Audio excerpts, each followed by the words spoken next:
the remarks for today. President Driscoll, you have the floor. Thank you, Michelle. I am very pleased to be the first speaker for this press event and to officially introduce Impact 150, which is IUP's sesquicentennial comprehensive campaign in honor of our 150th birthday. Tonight will be the public launch of a bold effort to raise $150 million to support our university, our students, and our future. Impact 150 is about more than a number. It's about what that number represents. Scholarships that open doors for students, programs that prepare graduates for an evolving world, faculty research that strengthens the bedrock of education, and new ways of teaching and learning that will keep IUP strong for generations.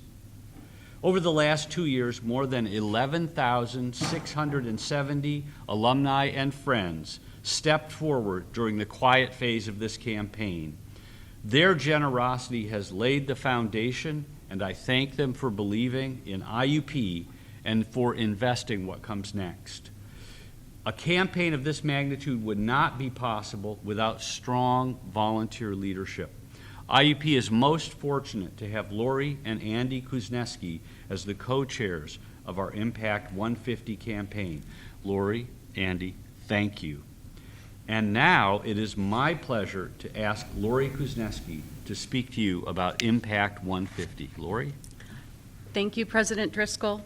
Andy and I are honored to co-chair the Impact 150 campaign, a collective promise to shape IUP's next 150 years of excellence and innovation.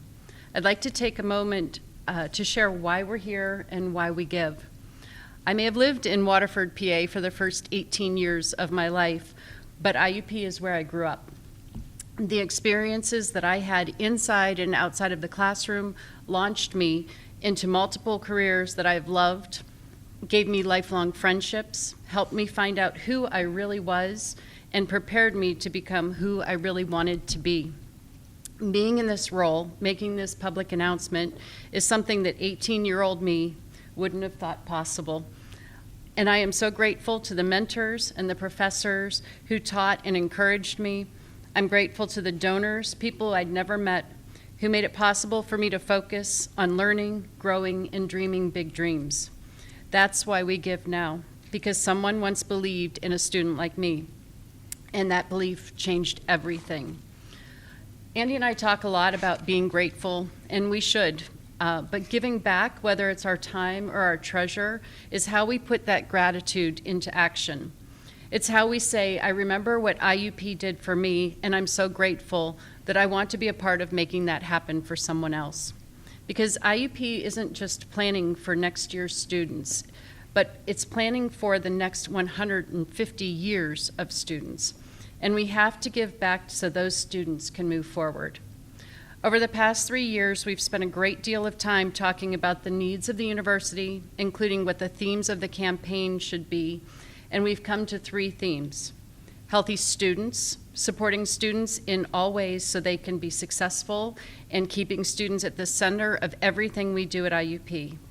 A healthy university, maintaining IUP's commitment to excellence and innovation, and healthy communities, including our work to establish a College of Osteopathic Medicine at IUP.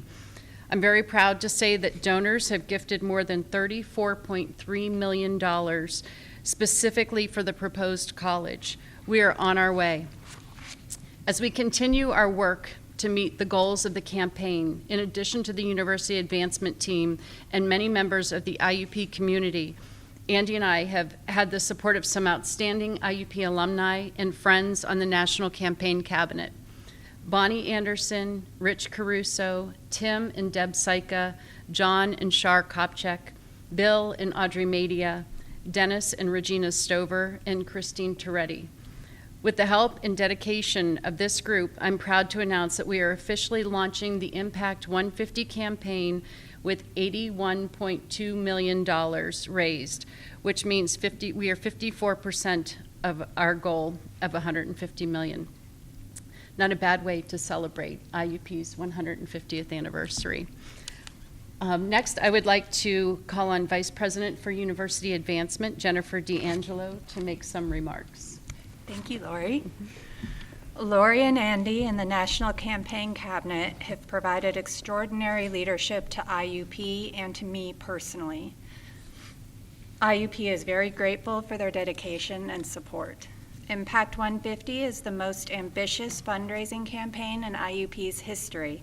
By working together, I'm confident that we will succeed. Later tonight, during the public launch event, we'll honor several donors who can be with us tonight who have given $100,000 or more, helping us build momentum as we prepare to launch the Impact 150 campaign. Each donor who has given $100,000 or more will receive a special commemorative gift, the Weaver's Perfect Memory, created and donated by Alan and Dr. Rhonda Lucky. Well, you heard it, you heard the goal, you heard where we are. We're very excited, we're glad to have you here. I'm gonna just open the floor to questions. I think we can probably dispense with microphones. I think you probably can project, so. All right, so how important was it to get to at least half of the goal for the Impact 150 campaign before making the formal announcement? I think that this is the most ambitious campaign, a very ambitious campaign for IUP, and we needed to make sure that we had the support that we thought we did from our alum, from our friends, from our donors, from our communities, and we have. And that's the key message that comes with being over halfway there as we go public to finish the job. Jennifer, I don't know if you'd like to add anything to that. Yeah, I think I would also like to thank our government officials and the Foundation for IUP. But yeah, we wanted to make sure that the support was there for the case, and that's why we spent some time testing the case with everybody, and it's proved to resonate. So I think we're ready to go. How much of this is going to go towards the proposed College of Osteopathic Medicine? Do you have that number? I would say, about 34.2 million of what we've raised so far, and we are looking to raise in the neighborhood of another 8.5 million as part of this campaign, specifically for the College of Osteopathic Medicine. So roughly 40 million. Roughly. Yeah, maybe a little over. No more than a third, I think, Yeah. is the number I have in my head. So just in that realm. Laurie, you talked about the 3 goals of this campaign, and we just touched on one of them being healthy students. Yes. Also healthy university and healthy communities. Maybe you can explain a little bit as to how this money can go to impact those other 2 goals. Sure. So, between scholarship for students to, help them be able to focus on school and taking care of themselves is a big part of the money that we'll be raising. And, healthy communities, Indiana's an integral part of our community. And we need the university to be healthy and thriving so that our community can be healthy and thriving and our students can be healthy and thriving. I guess part of that would be the 8th Street Corridor project that's going to be going on. Absolutely. I'm really pleased that the borough's planning and IUP's internal planning for our facilities, our long-range facilities master plan, aligned well on making sure that that corridor is a welcoming path for our students and for our community to move back and forth between the university and Indiana borough, providing a welcoming place for business, for fun, for everyone involved in the community. How can Mr. and Mrs. Indiana PA take part in this? Well, donations are always welcome, but we also rely heavily on the community for volunteerism, and they've always been great about stepping forward for that. And beyond simple volunteering with IUP, the relationships that we have with all of the different organizations within the community have proven invaluable to our students, and we hope that will continue. It really does help them graduate as full, well-rounded people. And I'm sure the student community is going to have a chance to help out as well. Absolutely.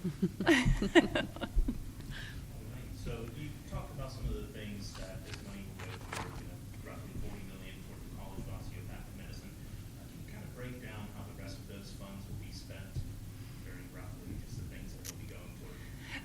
Well, We have case statements for each of the colleges and athletics, and we have project goals within each of those case statements. We can't really provide a firm breakdown right now of how the money will go because all of our gifts are donor directed. So that will depend on how the donors direct their gifts to the campaign. Okay, but it's just, I guess, $150 million for the entire university. Yep. Depending on where that money goes. And how long did it take you to raise that $81 million? When did you start raising that money? We started in 2021. Yeah. So. And do you have a timeline for when you want to reach that $150 million goal? We don't have a firm timeline right now for when we hope to hit 150 million. And I guess where will you be primarily looking for donations to receive the remaining 46% of that goal? Yeah, we're hoping to talk to a lot of our alumni. We think the momentum that we're beginning the campaign with will be very helpful in moving some people forward on some gift discussions that we've already been having, and foundations, community members.